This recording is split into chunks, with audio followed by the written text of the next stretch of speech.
Vídeo rápido para a gente falar de três ações que estão muito baratas. Tem Bradesco, tem informação interessante da Vale e tem também dividendo em aberto com pagamento que chega a quase 1% ao mês. É quase um fundo imobiliário ou uma renda fixa que paga todos os meses, só que aqui a gente está falando de uma ação. Sempre lembrando que na parte de baixo de todos os vídeos eu deixo uma lista de indicação de livros que você tem que obrigatoriamente ler antes de investir em alguma ação, antes de entrar no mercado de capitais.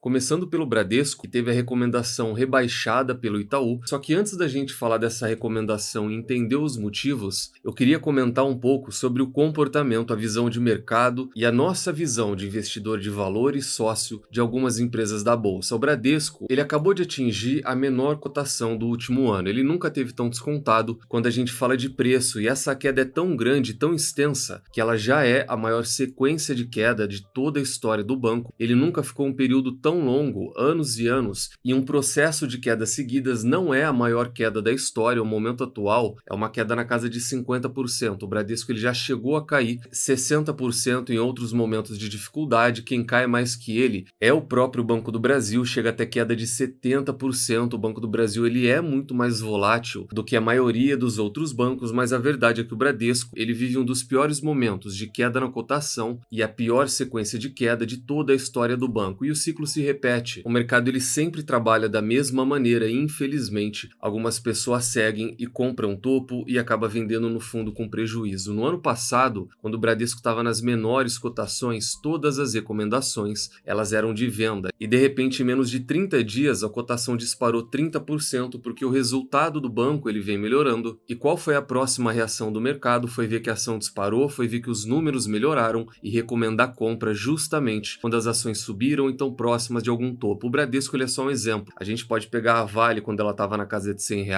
a gente pode pegar a Irani próxima da casa de R$ 13, isso é recorrente e tem que ficar muito atento com visão de mercado e visão de sócio. A recomendação foi de compra até que o banco caiu 30% novamente. Ele devolveu tudo aquilo que ele subiu e um pouco mais, e agora que a cotação está nas mínimas novamente, começam de novo os rebaixamentos. Então olha só o ciclo vicioso de mercado que acaba sendo o ciclo vicioso também de muita gente. Quando as ações estão em baixa, a recomendação é de venda e muita gente vende, tudo num prejuízo. Depois que sobe, começam as recomendações de compra, porque as ações vão subir sem parar e a maioria das pessoas acabam comprando topo. A queda vem novamente. E quando tá tudo lá embaixo, quando tá todo mundo no prejuízo, começam de novo os rebaixamentos e as recomendações de venda. Vamos ver o que o Itaú trouxe para rebaixar a recomendação do Bradesco. A princípio não parece nenhuma novidade. A gente já estuda e fala isso há mais de um ano e eles veem uma recuperação mais lenta, com um lucro menor do que o esperado para 2025. Olhando para o quarto trimestre, eles esperam que o Bradesco traga 5,5 bilhões de reais, já vai ser o maior lucro de todos esses últimos resultados do Bradesco, em um lucro anual de quase 22 bilhões de reais. Esse também seria o maior resultado do Bradesco nos últimos anos. E o ROI, eles esperam algo decente na casa de 13%, e também seria uma evolução. O Bradesco ele melhora a eficiência dele desde o último trimestre de 2023. Então agora que o banco melhora o lucro, melhora a rentabilidade, vai trazer 5,5 bilhões, o que ele não traz há bastante tempo. Agora que a própria diretoria está recomprando cada vez mais ações, a cotação caiu e começam todos esses rebaixamentos que não são exclusividade do Bradesco. O setor bancário como um todo, ele vai continuar pressionado, a Selic subindo, a inadimplência também sobe. A gente vê agora o Banco do Brasil tendo queda na cotação justamente por uma inadimplência que não para de subir, um PDD que também não para de subir, e ele tem que ficar fazendo revisão do guidance a todo momento. E com exceção do Itaú, que traz recorde atrás de recorde, todos os bancos, eles estão com um problema ou outro por conta desse cenário. Num comentário rápido para a gente fechar o Bradesco, quando a gente fala de ações e a gente vai falar de comportamento, principalmente quem está começando, dá para assimilar muita informação do mercado em relatório como esse. Dá para aprender a analisar a empresa, olhar para número fundamentalista, cenário macro e por aí vai. Só que tem que parar por aí, tem que parar no estudo, jamais se movimentar na compra ou na venda. Isso é totalmente errado e tem aquela frase que eu sempre trago: se movimentar por opinião de outra pessoa é errado, mas aprender com o conhecimento de outra pessoa não é. Então esse relatório do Itaú, eles estão muito corretos na análise fundamental e a gente já fala isso há mais de um ano sobre o Bradesco, só que no timing o mercado geralmente está errado e isso é só um exemplo disso. Tá nas mínimas, recomenda a venda, tá nas máximas, recomenda a compra e depois que cai, tá nas mínimas e vê recomendação de venda de novo.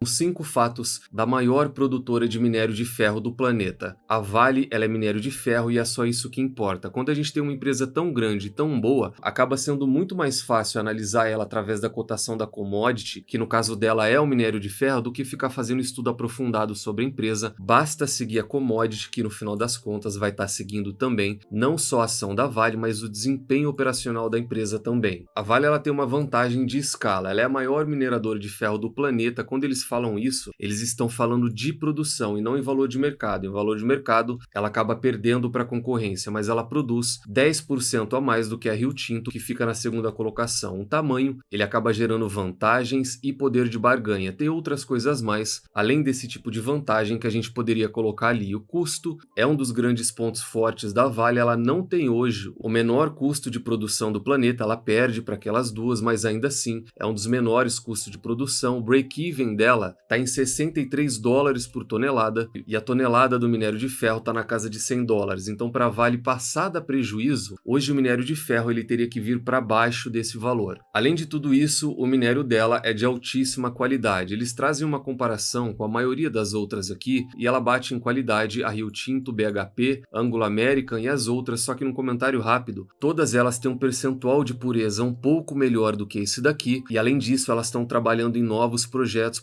na África, por exemplo, que vão trazer uma pureza igual ou até mesmo superior a essa da Vale. Então, na minha visão, e aqui como sócio mesmo, essa questão do teor de pureza da Vale, ela vai continuar sendo uma vantagem por no máximo daqui 10 anos. A gente tem Simandou chegando, tem várias outras operações que vão conseguir competir melhor com o teor de ferro da Vale. E o quinto é a logística diferenciada, ela tem uma das maiores estruturas e uma das melhores também de todo o mundo. E para ter ideia, o maior navio granaleiro do mundo, ele é da Vale, é o War Brasil, e é um navio com 362 metros de capacidade para 400 mil toneladas de minério de ferro por viagem. Então, uma capacidade muito grande. A Vale é uma gigante do setor, maior produtora, com um dos menores custos, ela é muito eficiente, mas ainda assim ela acabou de perder a terceira posição de maior empresa da Bolsa de Valores. As 4 maiores, quando a gente fala de valor de mercado em bolsa, são hoje Petrobras na primeira posição, mais de R$500 bilhão.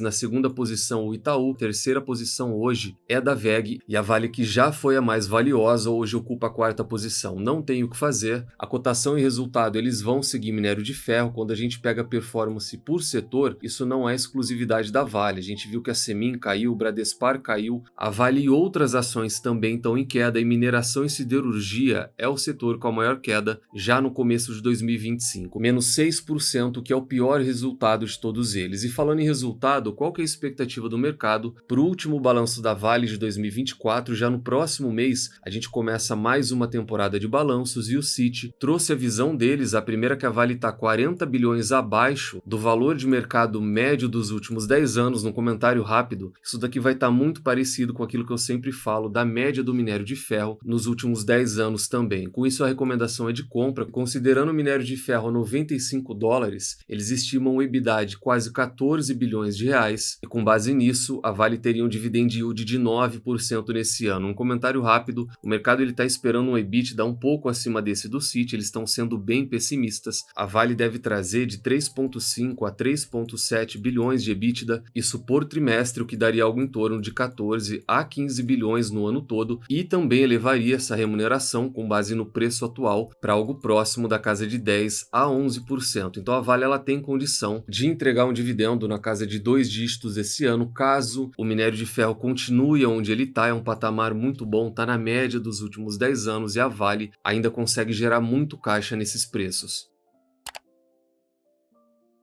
E eu recebi um comentário essa semana sobre o que eu penso da JHSF, que também é mais uma ação que está nos valores mínimos. Ela nunca teve tão barata, olhando para essa cotação, e o que eu penso sobre a empresa, sobre esse preço e sobre o fato dela estar pagando hoje quase 1% de dividendos por mês em 2025. A JHSF, a gente já estudou a empresa, já fez vídeo dedicado com análise fundamentalista, preço teto e preço justo. De lá para cá ela caiu bastante e agora está muito mais próximo daquilo que a gente estudou. Nos últimos movimentos, ela acabou de fazer a venda de 18% de participação nesse shopping. Isso é mais uma venda que a empresa faz e ela quer focar muito no público de alta renda e, na minha visão, é uma decisão acertada. É um valor de 82 milhões. A empresa trouxe um comunicado oficial, mas o comentário do CEO ele acaba mostrando muito mais sobre essa operação. Esse ativo ele não estava alinhado com os objetivos estratégicos da empresa, que agora vai focar os seus investimentos e toda a energia em ativo de renda recorrente voltado para alta renda. Então lá atrás a JHSF decidiu trocar toda aquela renda que era muito oscilante dela para um tipo de renda recorrente e mais previsível, e partindo disso é que a empresa conseguiu anunciar dividendos todos os meses. Não dá para anunciar dividendo mensal sem que a empresa tenha uma fonte de renda recorrente, e eu vejo essa parte como uma segunda etapa do processo. Então ela busca uma renda mais recorrente, previsível, e agora ela vai focar na alta renda, que tem uma margem muito melhor, dá um retorno maior, só que não daria para inverter esses processos, não daria para focar na alta renda, que é também uma mudança de risco, sem ter uma renda recorrente. Então agora que eles já têm uma renda melhor, eles conseguem fazer essa migração e buscar, além da renda, uma margem e uma eficiência ainda melhor. Sobre os dividendos, ela tem dividendo em aberto para esse mês, só que esse daqui é aquele pagamento mensal, não é nada extraordinário, só que ainda assim, com base nessa cotação, a remuneração dela está muito boa. Uma outra vantagem dela é que ela traz toda essa remuneração em forma de dividendos. Então, caso a gente tenha alguma mudança na questão do JCP, ela não seria muito impactada, ela já trabalha pagando somente através de dividendos. E como fica toda essa remuneração, a gente vai pegar o exemplo de janeiro, que tem um dividendo de 3 centavos, a Datacom é no final do mês, dia 30, data de pagamento é sempre no início do mês seguinte, o valor líquido é o mesmo, não tem 15% de IR, aqui a gente fala de dividendos, e isso gera um dividend yield de 0,84. Não é 1% que foi comentado, mas é algo próximo, e é também algo muito interessante na minha visão, só que ele é interessante com base nessa cotação atual e ainda se a empresa vai fazer e vai pagar tudo isso em 2025. Então tem duas variáveis, acima desse preço talvez não faça muito sentido, e a empresa também pode mexer na distribuição desse ano. Ela está cotada a 3,68, é a menor cotação do período, tem um PL de só 4 vezes o lucro e um PVP, um preço sobre o valor patrimonial, de só 0,48. Então, para quem olha para essa métrica, a JHSF estaria hoje pela metade do preço, e um dividend yield muito bom, acima de 2 dígitos. Então esse foi o vídeo de hoje, a gente falou de Bradesco, Vale e da JHSF, com destaque aqui para essa questão comportamental de não se movimentar em compra e venda com base na opinião dos outros. A opinião dos outros, ela só serve como experiência, ela serve como conhecimento, mas jamais em tomada de decisão. Deixa no comentário se gostaram ou não, se são sócios de alguma dessas empresas, se não faz parte da comunidade, considere fazer parte dela. A gente vai iniciar daqui a pouco mais uma temporada de resultados, e se quiser migrar de corretora, a carteira do canal usa o BTG, tem um link na descrição do parceiro do canal pelo celular mesmo, em menos de 1 minuto dá para fazer isso e o pessoal já entra em contato com vocês. Nunca se esqueçam das 3 chaves do sucesso: encontre excelentes empresas a preços atrativos com uma excelente gestão e nunca mais as vendam. Tranque as 7 chaves. O Valor Investing foi e ainda é a melhor maneira do investidor pequeno individual multiplicar o seu capital na Bolsa de Valores. Nos vemos no próximo vídeo e até lá.